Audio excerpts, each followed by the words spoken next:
بسم الله الرحمن الرحيم. الحمد لله رب العالمين، والصلاة والسلام على سيد الأنبياء والمرسلين وعلى آله وأصحابه أجمعين. أما بعد، فإن أصدق الحديث كتاب الله، وأحسن الهدي هدي محمد صلى الله عليه وآله وسلم، وخير الأمور عوازمها، وشر الأمور محدثاتها، وكل محدثة بدعة، وكل بدعة ضلالة، وكل ضلالة في النار. باب كيف كان بدء الوحي إلى رسول الله صلى الله عليه وآله وسلم، وقول الله عز وجل: إنا أوحينا إليك كما أوحينا إلى نوح والنبيين من بعده. وبالسند المتصل منا إلى الشيخ الإمام الهمام الحافظ الحجة أمير المؤمنين في الحديث أبي عبد الله محمد بن إسماعيل بن إبراهيم الجعفي البخاري رحمه الله تعالى قال: حدثنا الحميدي قال حدثنا سفيان قال حدثنا يحيى بن سعيد الأنصاري قال: أخبرني محمد بن إبراهيم التيمي أنه سمع علقمة بن وقاص الليثي يقول: سمعت عمر بن الخطاب رضي الله عنه على المنبر يقول: سمعت رسول الله صلى الله عليه وآله وسلم يقول: إنما الأعمال بالنيات، وإنما لامرئ ما نوى، فمن كانت هجرته إلى دنيا يصيبها أو إلى امرأة ينكحها فهجرته إلى ما هاجر إليه، أو كما قال النبي صلى الله عليه وآله وسلم. الحمد لله رب العالمين، والصلاة والسلام على سيد الأنبياء والمرسلين وعلى آله وصحبه ومن تبعهم بإحسان إلى يوم الدين. أما بعد،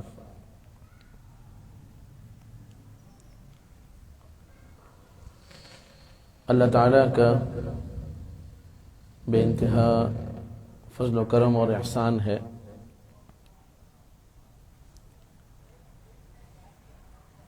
کہ ہمارا نیا تعلیمی سال شروع ہوا چاہتا ہے، اور آج ہماری یہ جو مجلس ہے یہ اس نئے تعلیمی سال کی کوئی بات پریشان لوں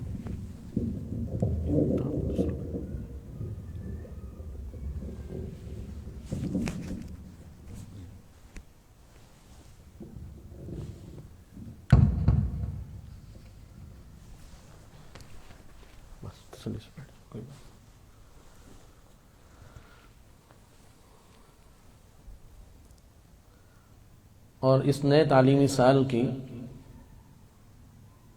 آج باقاعدہ افتتاحی تقریب انعقاد پذیر ہے،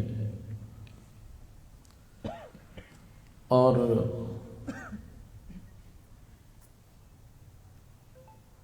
اللہ تعالیٰ کا احسان عظیم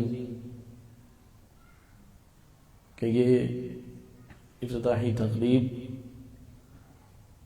جناب رسول کریم صلی اللہ علیہ وسلم کے مبارک فرامین کا جو سب سے اصح مجموعہ ہے، بخاری شریف، اس کی پہلی حدیث مبارکہ سے اس کا آغاز ہو چکا ہے.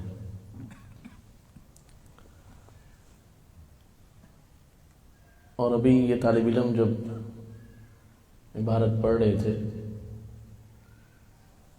تو یوں لگ رہا تھا کہ جیسے بس کل ہی آخری حدیث بھی پڑھی جائے گی، کیونکہ جو ہمارے اوقات ہیں ان میں بہت زیادہ بے برکتی آ گئی.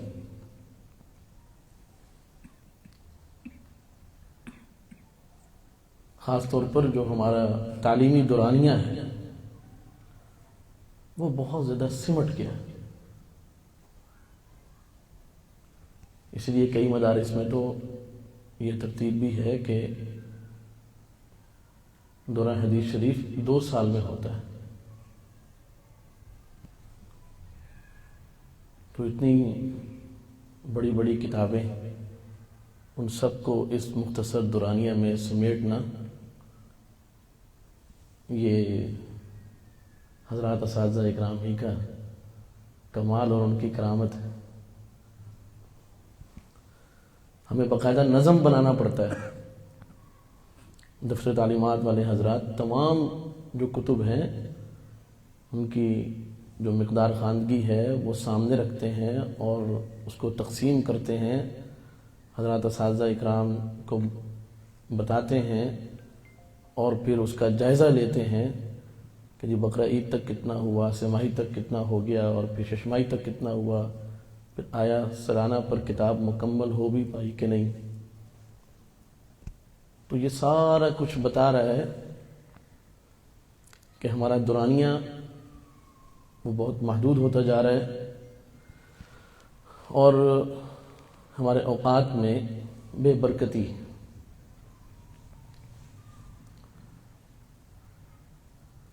اللہ تعالیٰ سے دعائیں ہیں کہ جیسے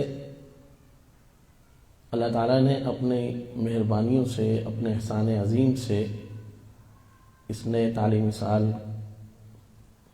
کی ہمیں توفیق بخشی اور الحمدللہ بخیر و عافیت یہ سلسلہ شروع ہو چکا ہے. اللہ تعالیٰ ہر طرح کی خیر و خوبی کے ساتھ اور نافعیت کے ساتھ ہمارے اس تعلیمی سال کی تکمیل بھی فرمائے.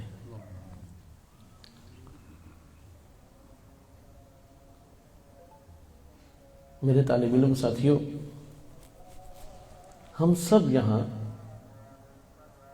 اسٹیج پر آپ دیکھ رہے ہیں حضرات اساتذہ اکرام تشریف فرما ہیں اور آپ تمام طلباء اکرام بہت سی قربانیاں دے کر صعوبتیں اور اسفار کر کے آپ یہاں پہنچے ہیں. تو ادھر دیکھیے، ہم سب کا جو مقصد ہے وہ حصول علم، تعلیم و تعلم، اس ایک مقصد کے لیے ہم سب جمع ہوئے ہیں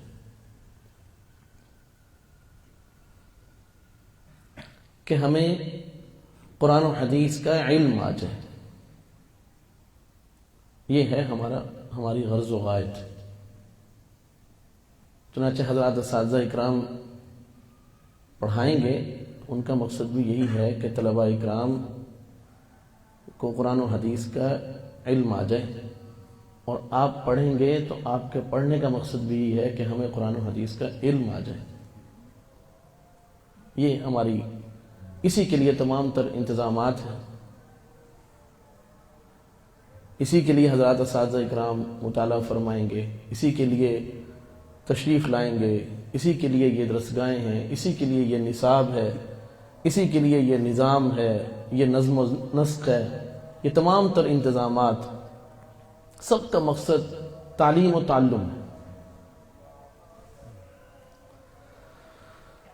لیکن اس تعلیم و تعلم کا بھی تو کوئی مقصد ہوگا نا. علم حاصل کرنا ایک مقصد ہے، لیکن علم کیوں حاصل کرنا ہے، اس کا کیا مقصد ہے؟ اس کا مقصد یہ ہے کہ انسان اللہ تعالی کے حکم سے جب اس دنیا میں آیا تو وہ اپنی طبیعت اور اپنی مرضی کے مطابق جیسے چاہے کی بنیاد پر من چاہی زندگی گزارنا چاہے، اس کے لیے تو کسی علم کی ضرورت نہیں ہے.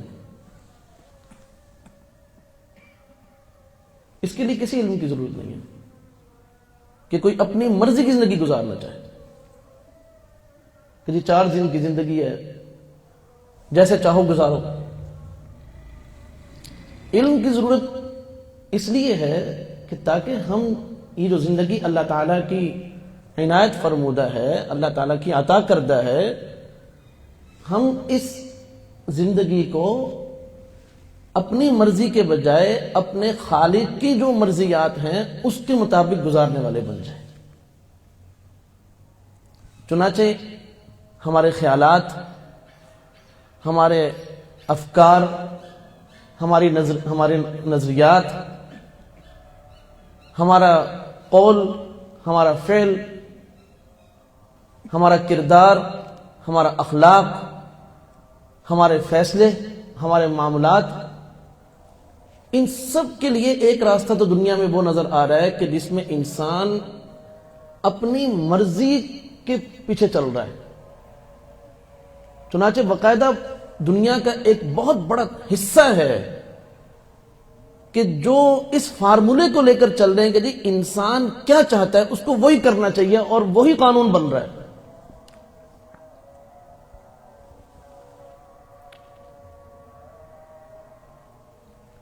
لیکن جو اللہ تعالی چاہتے ہیں اس کے مطابق اگر کوئی اللہ تعالیٰ کی مرضیات کے مطابق اگر کوئی زندگی گزارنا چاہتا ہے تو اس کو اللہ تعالیٰ کا یہ علم، قرآن و حدیث کا یہ علم حاصل کرنا پڑے گا، تاکہ اس علم کی روشنی میں وہ اپنے افکار مرتب کرے، اس علم کی روشنی میں وہ اپنے نظریات اختیار کرے، اس علم کی روشنی میں وہ اپنا کردار بنائے، اس علم کی روشنی میں اس کے جسم سے اعمال ظاہر ہوں، اس علم کی روشنی میں اس کے اخلاق مرتب ہوں، اس علم کی روشنی میں اس کے معاملات طے ہوں۔ یہ ہے حصول علم کا مقصد۔ اب دو چیزیں جمع ہو گئی، علم اور عمل، علم اور کردار۔ لیکن بات یہ ہے کہ ان دونوں کی پھر غرض و غایت کیا ہے کہ علم بھی حاصل ہو گیا اور اس علم کے مطابق عمل بھی وجود میں آ رہا ہے۔ ان دونوں کی بھی تو کوئی، ان دونوں کے مجموعے کی بھی تو کوئی غرض و غایت ہے کہ نہیں؟ اس کا مقصد کیا ہے؟ تو ان دونوں کے مجموعے کی جو غرض و غایت ہے وہ یہ ہے کہ جس رب نے ہمیں پیدا کیا ہے وہ رب ہم سے راضی ہو جائے۔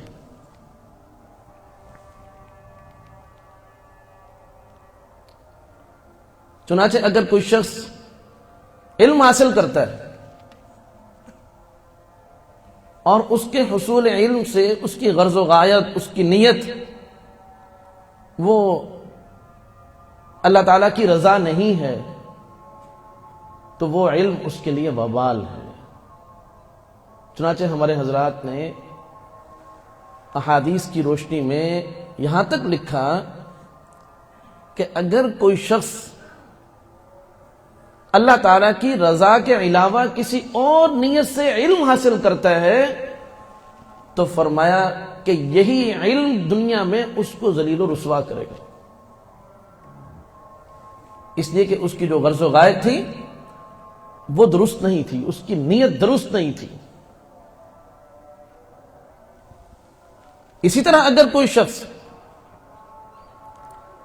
قرآن و حدیث کے علم کی روشنی میں بالکل اس علم کے عین مطابق اعمال کرتا ہے، سب سے عظیم عمل نماز وہ ادا کر رہا ہے، لیکن اس نماز کی ادائیگی میں غرض جو ہے وہ مخلوق کی خوشنودی ہے، اللہ تعالیٰ کی رضا اس کی نیت میں شامل نہیں ہے، اس کے عمل سے اس کو مقصود نہیں ہے، تو فرمایا کہ نماز جیسی عبادت بھی وہ اس کے کام نہ آئے گی۔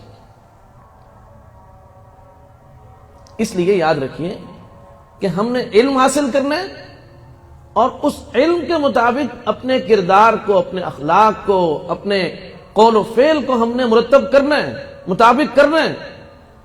لیکن ان دونوں سے بھی جو ہماری غرض و غایت ہے وہ ہے اللہ تعالیٰ کی رضا. اسی کا نام تصحیح نیت ہے, اسی کا نام اصلاح نیت ہے. اور حضرت امام بخاری رحمۃ اللہ علیہ نے اس حدیث مبارکہ میں سب سے پہلے اس کتاب کو جب شروع فرمایا بخاری شریف کو, سب سے پہلے یہ حدیث اسی لیے لائے کہ قرآن و حدیث کا علم حاصل کرو گے لیکن سب سے پہلے اپنی نیت درست کر لو. اور نیت درست کرنے کا جو عمل ہے یہ ایسا نہیں ہے کہ اس کی ضرورت انسان کو زندگی میں ایک دفعہ پڑے. جیسے مثال کے طور پر اگر کوئی شخص لا الہ الا اللہ محمد رسول اللہ پڑھ لیتا ہے اور دل سے اس کی تصدیق بھی کرتا ہے, زبان سے اس کا اقرار کر رہا ہے, ایک ہی مرتبہ کافی ہے زندگی میں. مسلمان ہے, مسلمانوں میں شامل رہے گا. لیکن نیت کا جو معاملہ ہے یہ ایسا ہے کہ یہ بار بار اس کے اعادے کی ضرورت پڑتی ہے, اس کی اصلاح کی ضرورت پڑتی ہے. اس لیے ہمیشہ اپنی نیت پر کڑی نگاہ رکھنی چاہیے, اپنا احتساب کرتے رہنا چاہیے. حضرات مشائخ فرماتے ہیں کہ جب بھی تم کوئی عمل کرنے لگو تو اس عمل سے پہلے اپنی نیت خالص کر لو. جب بھی کوئی عمل کرنے لگو تو معلوم ہوا کہ بھئی کوئی بھی عمل ہے, ہر عمل سے پہلے اخلاص نیت ہونا ضروری ہے, نیت کا صحیح ہونا ضروری ہے. ایسا نہیں ہے کہ آج سال کا شروع ہو رہا ہے, آج تعلیمی آغاز ہو رہا ہے تو آج بس ہم کر لیں اور اس کے بعد ہمیں اس کی ضرورت نہیں پڑے گی. نہیں, اس کی مسلسل ہمیں ضرورت ہے کہ ہم ہمیشہ کوئی بھی عمل کریں تو اس سے پہلے ہم اپنی نیت درست کر لیں. اور علم جیسی دولت اگر کوئی شخص جو ہے وہ اللہ تعالی کی رضا کے علاوہ کسی اور ایسی نیت سے کہ جو نیت, ادھر توجہ کریں, کہ ایسی نیت سے کہ جو نیت اللہ تعالیٰ کو بھی مقصود و مطلوب نہیں ہے, شریعت نے بھی نہیں بتایا اس کو, اور اس نے خود اپنی طرف سے کسی ایسی چیز کی نیت کر لی کہ جو نیت کسی بھی لحاظ سے عند اللہ, عند الرسول, عند الشریعہ وہ نیت کرنا درست نہیں ہے, تو اب یہ سارا عمل اور کہ وہ اپنے گھر سے سفر کر کے آئے, مدرسے میں داخلہ لے, باقاعدہ کسی درسگاہ میں نظم کے تحت اس کا نام درج ہو جائے اور اس کی حاضری ہو, مطالعہ کرے, تکرار کرے, سبق پڑھے, یاد کرے, سب کچھ کر لے, لیکن اس کی نیت درست نہیں ہے تو فرمایا یہ سارا عمل جو ہے وہ اس کے لیے نافع نہیں ہے, مفید نہیں ہے, اس کی کوئی افادیت نہیں ہے. جناب رسول کریم صلی اللہ علیہ وسلم نے اپنی بعض احادیث مبارکہ میں ایسی باتیں ارشاد فرمائی ہیں کہ آج اگر ہم اپنے عرف, اپنے ماحول اور اپنے معاشرے میں اور حتیٰ کہ خود اپنے دل دماغ کو ٹٹولیں اور اس کا جائزہ لیں تو نظر یہ آ رہا ہے کہ ہم لوگ بھی علم شاید انہی مقاصد کے لیے نعوذ باللہ حاصل کر رہے ہیں. رسول کریم صلی اللہ علیہ وسلم نے ارشاد فرمایا کہ اگر کوئی شخص علم اس لیے حاصل کرے کہ وہ دوسرے اہل علم پر اپنی برتری ثابت کرنا چاہتا ہے, اس کا مقصد یہ ہے کہ میں حضرات علماء اکرام جو خدمات سر انجام دے رہے ہیں ان سے میرا درجہ بڑھ جائے, میں ان سے بالا تر جانا جاؤں اور وہ مجھ سے کمتر جانے جائیں. علماء پر برتری جتانے کے لیے وہ محنت کر رہا ہے, اس نے باقاعدہ کسی نظام اور نصاب کے تحت علم حاصل کیا. جناب رسول کریم صلی اللہ علیہ وسلم کا ارشاد 2 دفعہ آپ نے فرمایا کہ یہ شخص جہنمی ہے، جہنمی ہے، حالانکہ اس نے کوئی ایسی بات نہیں ہے کہ اس نے کوئی گناہ کا کام کیا، کام سارا نیک ہے، لیکن اس کی نیت یہ تھی کہ بس میرا نام اشتہار میں بڑا آئے اور میں متعارف ہو جاؤں اور میری بس میں ہو جائے، میری واہ واہ ہو جائے، پتہ لگے بھی علم ہے تو اس کے پاس ہے۔ تو فرمایا کہ بھائی یہ شخص جہنمی ہے، 2 مرتبہ آپ صلی اللہ علیہ وسلم نے ارشاد فرمایا۔ آج اگر ہم اپنا جائزہ لیں تو بہت ڈر لگتا ہے کہ کہیں ہماری نیت تو یہ نہیں ہے۔ اس لیے ہم نے بڑی فکر سے آج کی اس مجلس میں اور پھر بار بار جیسے میں نے عرض کیا اعادہ کرتے رہنا ہے کہ ہم اپنی نیت خالص کرتے جائیں کہ میں یہ سب کچھ اللہ کو خوش کرنے کے لیے کر رہا ہوں، میرا رب خوش ہو جائے۔ یہ ہماری غرض و غایت ہے، یہی ہمارا ہدف ہے، یہی ہماری منزل ہے۔ اسی طرح رسول کریم صلی اللہ علیہ وسلم کا ارشاد ہے کہ اگر کوئی شخص علم حاصل کرتا ہے جاہل لوگوں سے بحث کرنے کے لیے،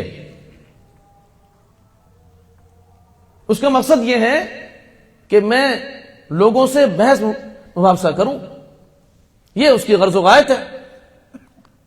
اب ایسا نہیں کہ اس نے علم حاصل نہیں کیا، اس نے علم حاصل کیا، سب کچھ کیا، بڑی محنت کی، اس نے الفاظ حدیث یاد کر لیے، قرآن مجید یاد کر لیا، ان کا معنی اور مفہوم یاد کر لیا، مسائل سمجھ لیے، لیکن اس کی غرض و غایت وہ کیا ہے کہ میں لوگوں سے بحث کر کے اپنے آپ کو برتر ثابت کروں۔ تو فرمایا آپ صلی اللہ علیہ وسلم نے 2 مرتبہ اسی حدیث مبارکہ میں آپ نے فرمایا کہ یہ شخص جہنمی ہے، یہ شخص جہنمی ہے۔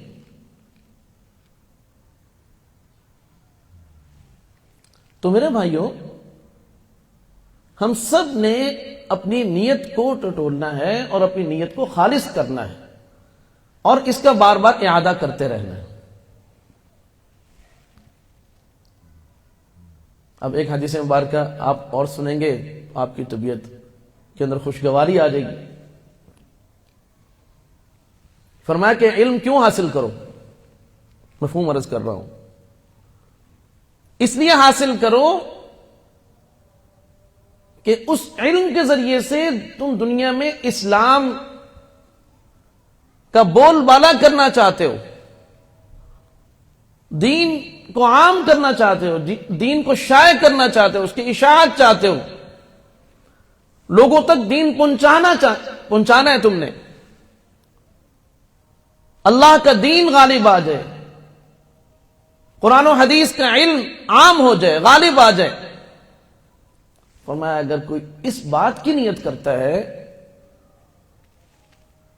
رسول کریم صلی اللہ علیہ وسلم کے ارشاد کا مفہوم ہے کہ اگر اس نیت کے ساتھ کوئی طالب علم علم دین حاصل کر رہا ہے اور ابھی اس کی تکمیل نہیں ہوئی، دوران طالب علمی میں اس کا انتقال ہو جاتا ہے، تو فرمایا کہ قیامت کے دن جب وہ اٹھے گا تو انبیاء علیہم السلام اور اس طالب علم کے درمیان صرف 1 درجے کا فرق ہوگا، 1 درجے کا فرق ہوگا بس۔ کہاں اللہ کے پیغمبر، کائنات کا سب سے مقدس ترین طبقہ، یہاں کوئی شرط نہیں لگائی کہ جی وہ کسی قریشی کا بیٹا ہو، وہ فلاں ملک سے تعلق رکھتا ہو، اس کا یہ حسب و نسب ہو اور یہ اس کا تعارف ہو، اور وہ اس کا چہرہ، اس کی شکل و شباہت، اس کی صورت ایسی اور ویسی ہو، کچھ بھی نہیں۔ جناب رسول کریم صلی اللہ علیہ وسلم نے اتنا اونچا اس کا مقام بیان فرمایا صرف اور صرف اس کی نیت کی وجہ سے، کہ نیت خالص تھی، اس کی نیت درست تھی۔ تو آج کی اس مجلس میں حضرت امام بخاری رحمۃ اللہ علیہ کی جو حدیث مبارکہ آپ لائے ہیں، اس کو پڑھنے کے بعد ہم سب کو پہلا کام یہ کرنا ہے کہ ہم اپنی نیت درست کریں،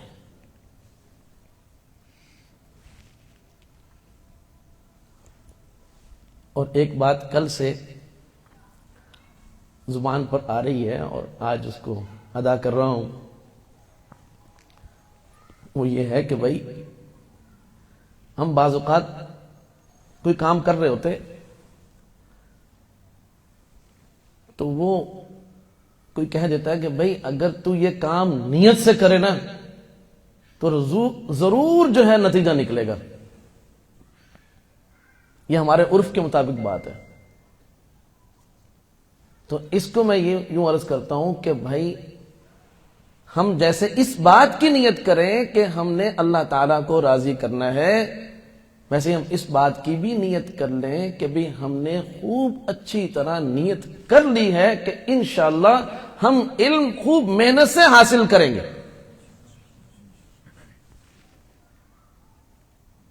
کل جب یہ بات ذہن میں آ رہی تھی تو وہ جماعت کے کچھ ساتھیوں سے ملاقات ہوئی تو وہ بتا رہے تھے کہ بھائی ایک خان صاحب جو ہے نا وہ جماعت سے گھر آئے نا تو اپنی اہلیہ کو پیٹ رہے تھے.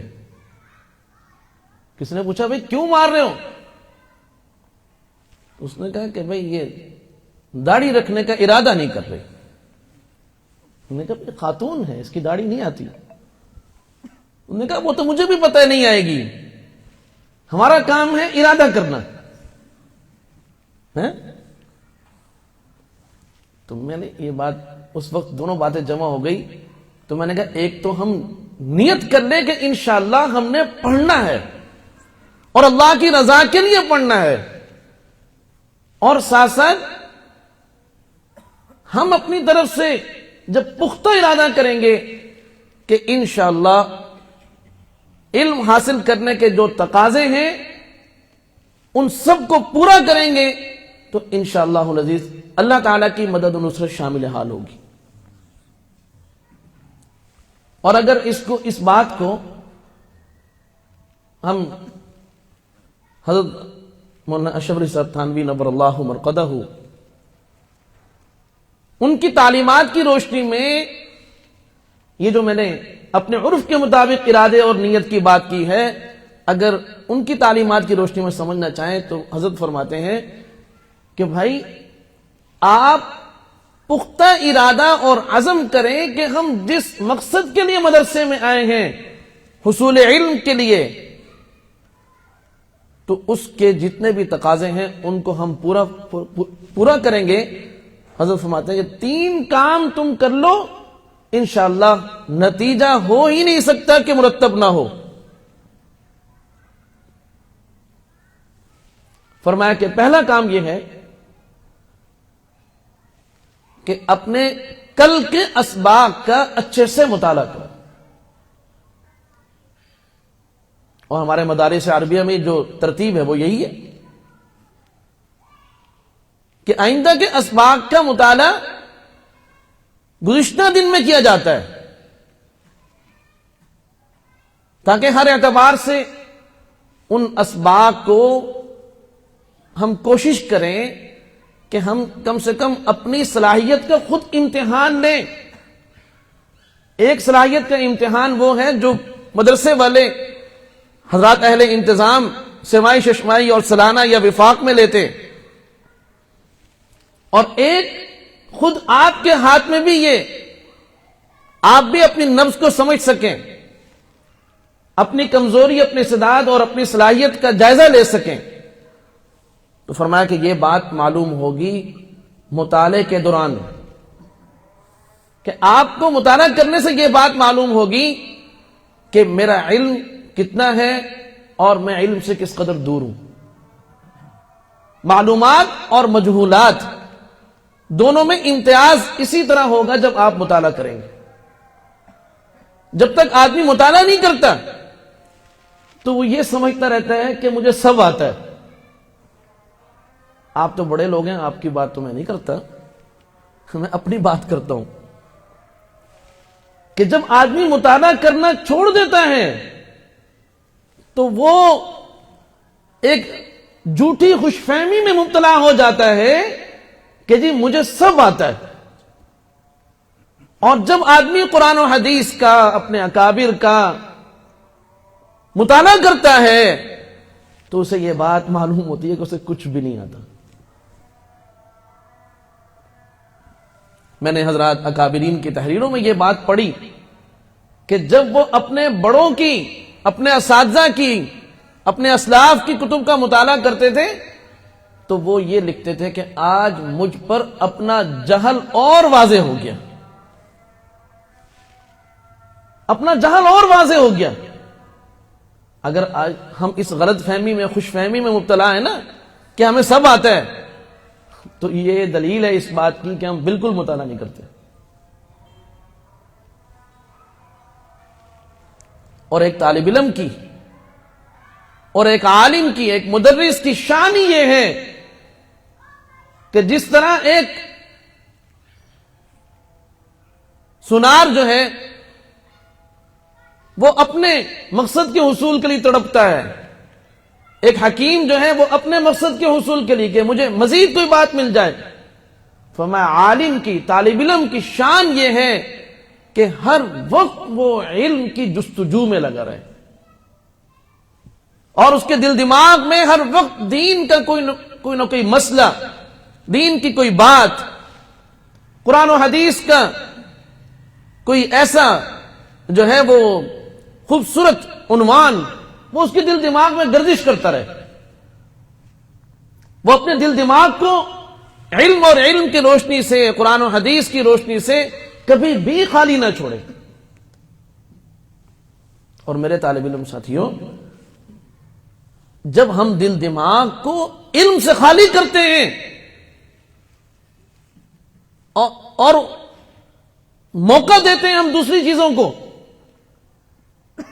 کہ وہ ہمارے دل دماغ میں جگہ بنا لیں، تو پھر بعض اوقات ایسی کیفیت ہو جاتی ہے کہ آدمی یہ چاہتا ہے کہ میرے دل دماغ میں علم، دین اور اللہ اور اس کے رسول کی باتیں، اکابر اور اسلاف کی باتیں یہ میرے دل اور میرے دماغ میں گردش کریں، لیکن دوسری چیزیں ایسی جگہ بنا لیتی ہیں کہ چاہتے ہوئے بھی یہ دولت حاصل نہیں ہوتی.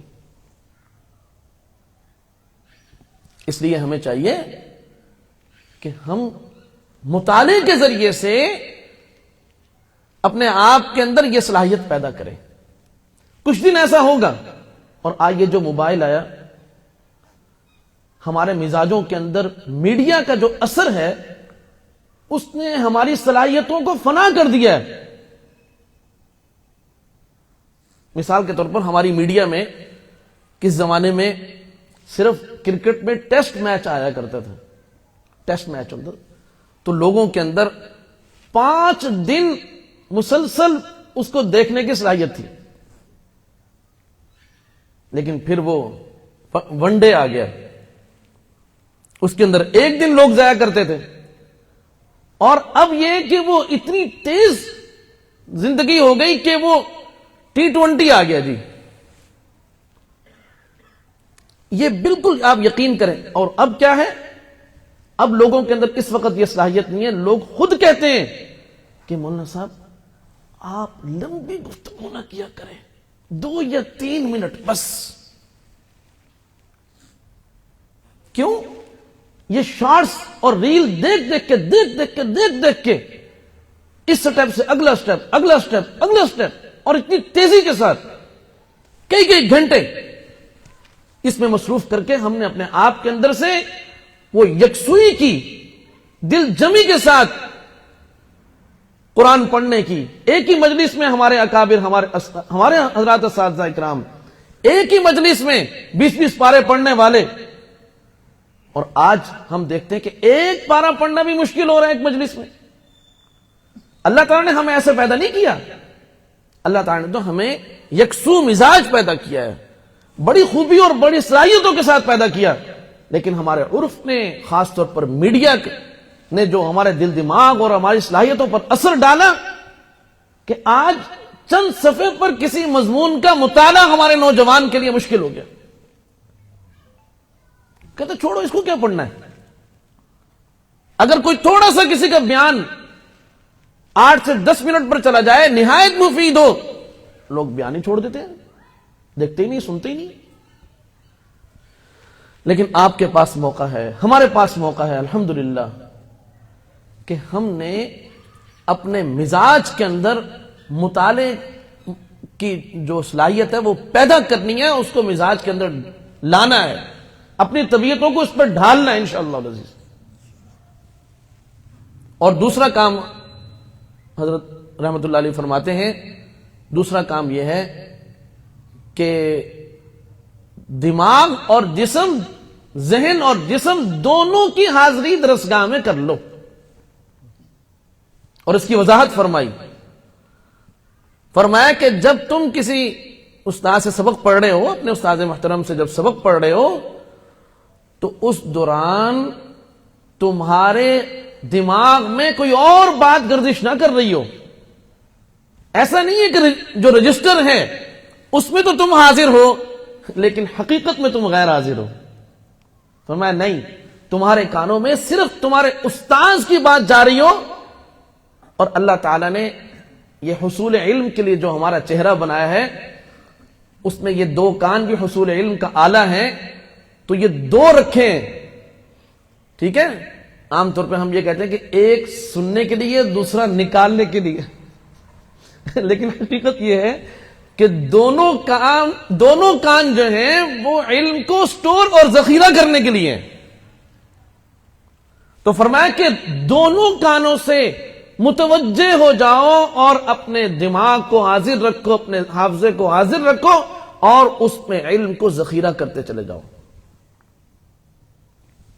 اور فرمایا تیسرا کام یہ ہے کہ تم آپس میں ساتھی جو ہیں، ہم سبق، وہ پڑھے ہوئے سبق کا تکرار کریں۔ اور آج کل تکرار سے مراد یہ ہے کہ ایک ساتھی پڑھ رہا ہو اور باقی 10-20 سن رہے ہوں۔ بھئی یہ عمل تو آپ نے درسگاہ میں بھی کیا ہے۔ اگر محض سماعت آپ کو مقصود ہے، وہ تو آپ صبح کر چکے تمام اسباق میں، حضرات اساتذہ اکرام نے اسباق پڑھائے، آپ نے سماعت کی، یہ کام تو ہو چکا۔ اگلا کام یہ کرنا ہے کہ بھی آپ اپنی زبان سے اس سبق کو دہرائیں۔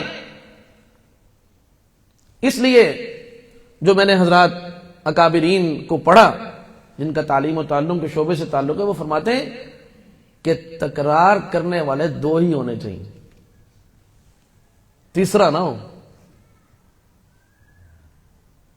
یہ جو ہم ٹولیاں بنا لیتے ہیں نا 8-8 10-10 کی، وہ ایک ہی بیچارہ بول رہے ہوتے ہیں اور باقی سب سم بکمن۔ فرمایا اس سے سننے والوں کو کچھ نہیں ملے گا، ثواب مل جائے گا۔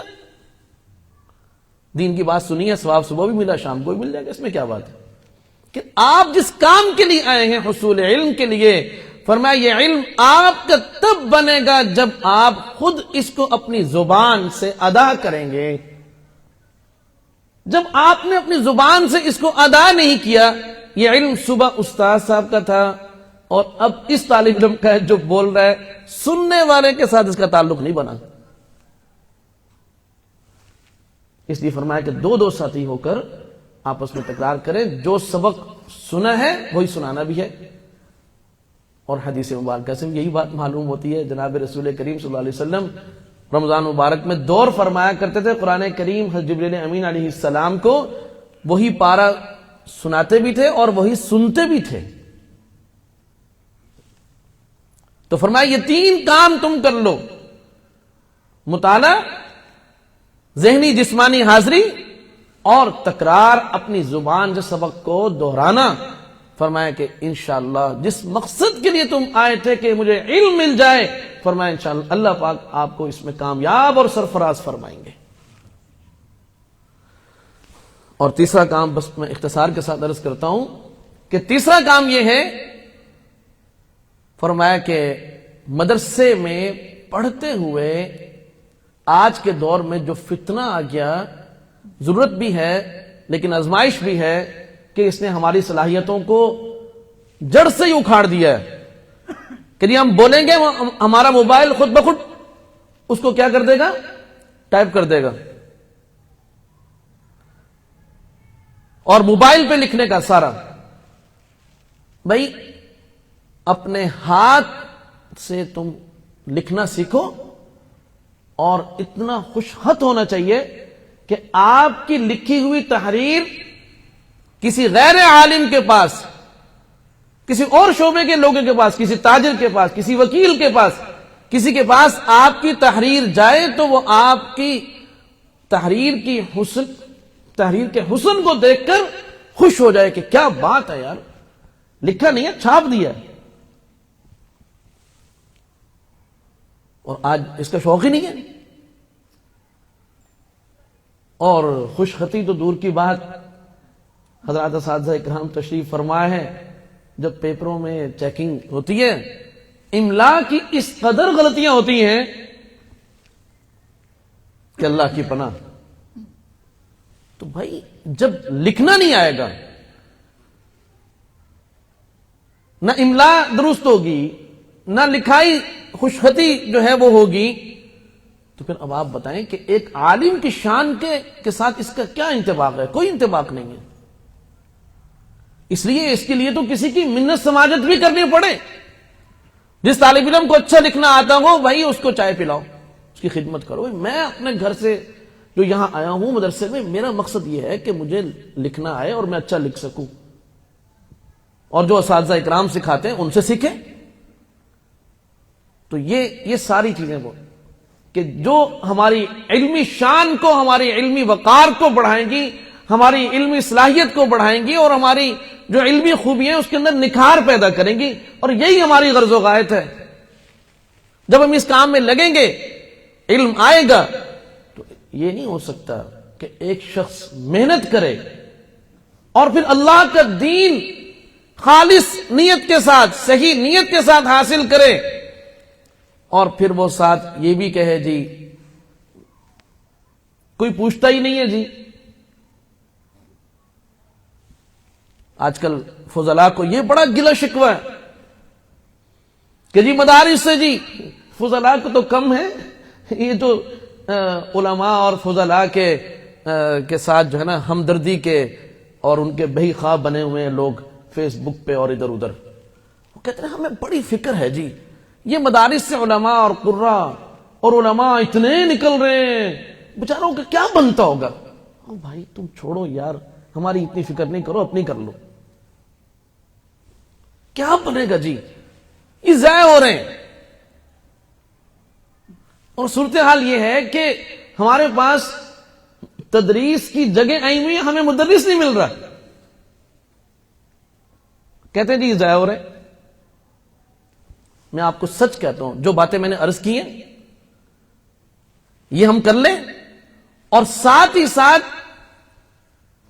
جو ہمارے اکابرین اپنے مدارس و جامعات مراکز میں کرتے تھے وہ کام ہم آج بھی کر لیں، کہ اس علم کو جیسے ہم نے اخلاص نیت سے حاصل کیا ہے ویسے ہی محنت سے ہم نے حاصل کیا، ہم نے اس پر اپنا سارا وقت لگا دیا، ہم اپنے آپ کو اس علم کے مطابق ڈھال بھی لیں۔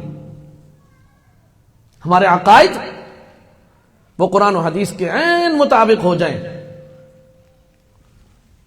ہمارے معاملات وہ قرآن و حدیث کے عین مطابق ہو جائیں، ہمارا کردار، ہمارا اخلاق، ہمارے فیصلے وہ سب قرآن و حدیث کے عین، ہم اپنے آپ کو عملی دین کے طور پر پیش کر سکے۔ اس طرح ہم نے اپنے آپ کی تربیت کر لی۔ لوگ کہتے ہیں کہ جی علماء کو کوئی پوچھ نہیں رہا جی، فضلاء کو، فضلاء ضائع ہو رہے۔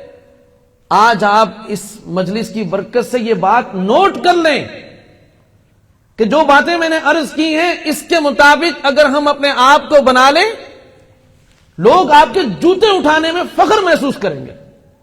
صرف محسوس نہیں کریں گے، اس کا اظہار کریں گے کہ ہم نے حضرت کے جوتے کو ہاتھ لگایا تھا۔ لوگ آپ سے مشورے کریں گے کہ جی آپ ہمیں مشورہ دیں، آپ جہاں کہیں گے وہاں ہم اپنی بچی کو بیاہیں گے، آپ جو کہیں گے ہم وہ کریں گے۔ لوگ اپنی تقریبات میں، یعنی یہ دنیا کی باتیں بتا رہا ہوں، آپ کہتے ہیں نا کہ ضائع ہو رہے ہیں، میں اس کی تردید کرنا چاہتا ہوں پرزور انداز میں کہ یہ ہو نہیں سکتا کہ ایک شخص علم دین سے آراستہ ہو، تصحیح نیت ہو، محنت ہو، اور پھر اس کے مطابق وہ اپنے آپ کو ڈھال بھی لے، اور پھر وہ یہ کہے کہ جی میری ناقدری ہو رہی ہے. ایسا ہو ہی نہیں سکتا. اللہ پاک بہت قدردان، وہ کبھی کسی کو ضائع نہیں فرماتے. ہم خود اپنے آپ کو ضائع کرتے ہیں جب زمانہ طالب علمی میں ہم محنت نہیں کریں گے، غیر حاضریت کریں گے، اساتذہ اکرام کی بات نہیں مانیں گے. آپ خود بتائیں، حضرات اساتذہ اکرام تشریف فرمائیں، مدرسے کا قانون توڑیں گے. اساتذہ پر بعض اوقات لوگ تبصرے کرتے ہیں، تبصرے کریں گے، اپنے ساتھیوں کے جذبات مجروح کریں گے. جو پڑھنے والا ساتھی اس کو بھی کہتے ہیں یار اس کو چھوڑو، یہ بڑا صوفی بنا ہوا ہے. جو نماز میں مسجد میں آگے آگے وہ کہتے ہیں اس کو کیا ہے، یہ تو کسی کام کا بندہ نہیں ہے. جب یہ سارا کچھ ہم زمانہ طالب علمی کے اندر کر رہے ہوں گے تو اللہ پاک ضائع نہیں کر رہے ہیں، ہم خود اپنے آپ کو ضائع کر رہے ہیں. اللہ تعالیٰ تو بڑے ہی قدردان ہے، بہت ہی قدردان ہے. اس لیے میرے طالب علم ساتھیوں، آج کی اس مجلس میں یہ ساری باتیں عرض کرنے کا مقصد یہ ہے کہ ہم پورے اخلاص کے ساتھ اور صحیح نیت کے ساتھ اور پوری محنت کے ساتھ ایک نئے جذبے اور ایک نئے حوصلے کے ساتھ اور ایک نئے عزم کے ساتھ، اور انشاءاللہ اس سال تو اللہ تعالیٰ کے فضل و کرم سے، جیسے کہ ہم پڑھتے تھے کتابوں میں کہ در مدرسہ خانقاہ دیدم، کہ ہم نے مدرسے کے اندر خانقاہ دیکھی.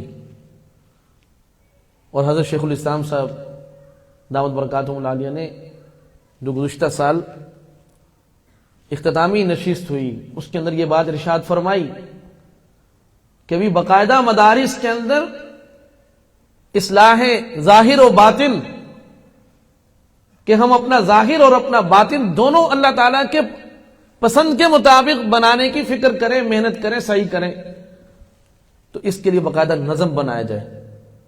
الحمدللہ آپ کے اس ادارہ میں، جامعہ دارالعلوم رحیمیہ میں ایک عرصے سے یہ نظم چل رہا ہے، لیکن اس سال باقاعدہ ایک روزانہ کی بنیاد پر انشاءاللہ مختصر مجلس جو ہے وہ ہوا کرے گی. اب صبح میں ماشاءاللہ ہمارے حضرت مفتی اسد صاحب دامت برکاتہم العالیہ اسوہ حسنہ، اسوہ رسول اکرم صلی اللہ علیہ وسلم، وہ مکمل کتاب پڑھتے ہیں. سال کے شروع میں اس کا آغاز ہوتا ہے اور تقریباً سال کے اختتام تک وہ مکمل ہو جاتی ہے. تو ہم بہت دھیان سے اس کو سنیں. وہ 1 یا 1.5 منٹ کا جو ہے وہ درس حدیث ہوتا ہے، لیکن نہایت اہمیت کا حامل ہوتا ہے کہ اس میں جناب رسول کریم صلی اللہ علیہ وسلم کی مبارک سنتوں کو نہایت مستند طریقے سے بیان کیا جاتا ہے. ہم روزانہ سنتے ہی اپنا جائزہ لیں کہ کیا میں اس سنت پر عمل کر رہا ہوں یا نہیں کر رہا. اسی طرح جو انشاءاللہ مختصر بیانات ہوں گے ہر شخص اپنے لیے سنیں، اور ہم میں سے جو بھی اس کا انشاءاللہ وہ بیان کرے گا تو وہ اپنے لیے اس کو بیان کریں کہ میں کہاں کھڑا ہوں، میرا کیا حال ہے. تو اپنے آپ کو سنت کے مطابق ڈھالنا یہ مدرسے کے ماحول کے اندر جو ہے وہ بہت ہی آسان ہے، محنت کرنی پڑے گی. اور آخری بات عرض کرتا ہوں وہ یہ ہے، وہ تمام چیزیں کہ جو حصول علم میں موانع کے طور پر ہیں ان سے بالکل ذہنی طور پر اپنے آپ کو ابھی اسی مجلس میں اسی لمحے یہ عزم کر لیں کہ انشاءاللہ وہ چیزیں کہ جو میرے حصول علم میں، میری تربیت میں رکاوٹ ہیں، میرا ان سے کوئی تعلق نہیں ہے. اور آج اگر دیکھا جائے تو حصول علم میں جو سب سے بڑی رکاوٹ بنتی چلی جا رہی ہے ہماری تربیت نہ ہونے کی وجہ سے، وہ یہ موبائل ہے.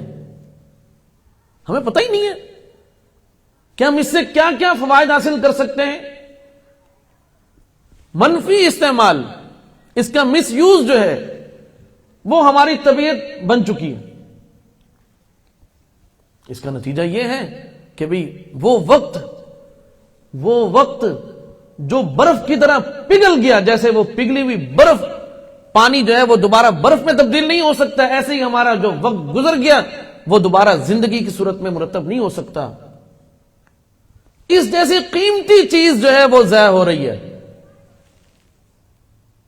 اس لیے بھائی شیطان کے دھوکے میں نہیں آئیں کہ جی موبائل جو ہے وہ آج کے دور کی ضرورت ہے. بھائی ضرورت ہے، ہم مانتے ہیں. آپ اپنے اپنے دل پہ ہاتھ رکھ کے سوچیں کہ جس نے علم کے خاطر اپنے ماں باپ کو چھوڑ دیا، بہن بھائیوں کو چھوڑ دیا، اپنے شہر اپنے وطن کو چھوڑ دیا، اپنے گھر کی آرام اور گھر کی خوراک سب کچھ چھوڑ دیا، وہ لے دے کے پھنس گیا اس بات کے اوپر کہ کیا میں نے اس کو بھی چھوڑنا ہے کہ نہیں، اس موبائل کو بھی چھوڑنا ہے کہ نہیں.